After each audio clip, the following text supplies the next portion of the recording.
Ituri, lorsqu'il y a des questions de violation des droits de l'homme. On est en train de tuer notre population et il a été aperçu. Il y a beaucoup de rapports de la société civile, même des églises, qui démontrent qu'on a vu des militaires opérer aux côtés de Codeco, qui est un groupe criminel. Et si je le dis à l'Assemblée nationale, où est le mal? Maintenant, on veut déformer mon propos pour dire que voilà, je suis en train de dénigrer le travail des FARDC. Non, moi j'ai des respects pour les FARDC, mais même l'ordonnance du chef de l'État dit clairement qu'on doit protéger la population, on doit éviter les droits de l'homme. Donc on doit éviter de violer les droits de l'homme. Mais pourquoi aujourd'hui on peut en arriver là et il est dit du haut de la tribune, oubliant que l'article 107 me confère l'immunité, oubliant alors que l'article 212 veut qu'on puisse faire des missions de contrôle, d'enquête sur le terrain pour savoir ce qui s'est passé. Et j'ai mon droit en tant que député national, avec ces règlements à l'article 82 et 83, d'initier une motion incidente parce que les choses ne marchent pas. On écrit des initiatives et des initiatives. Si ce qui se passe en Ituri, il n'y a personne pour répondre.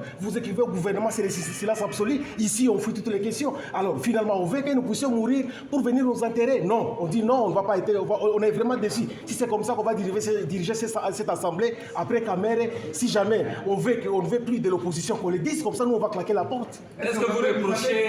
Qui est quelqu'un de l'armée? Il est en train d'inciter en fait la population à la haine. Et chaque fois à travers une radio, il communique officiellement devant tout le monde que non, moi je suis un député qui dénigre les FARDC. Moi je suis un député qui sera arrêté. On va lever mes immunités. Ce n'est pas comme ça qu'on doit opérer. Et il dit toujours, il cite les noms des députés qu'il lui aime et les noms des députés qui pour lui déstabilisent la province. Mais de quelle loi aujourd'hui l'armée devient politique? L'armée devait rester apolitique. Mais aujourd'hui, à l'état de siège, l'armée fait exactement le travail de politique pour mobiliser des gens, inciter les gens à la haine, inciter les gens à faire un désordre. Ce n'est pas tout le monde, ce n'est pas tous les membres de l'armée, mais il y a des militaires qui le font. Mais pourquoi on ne peut pas les sanctionner?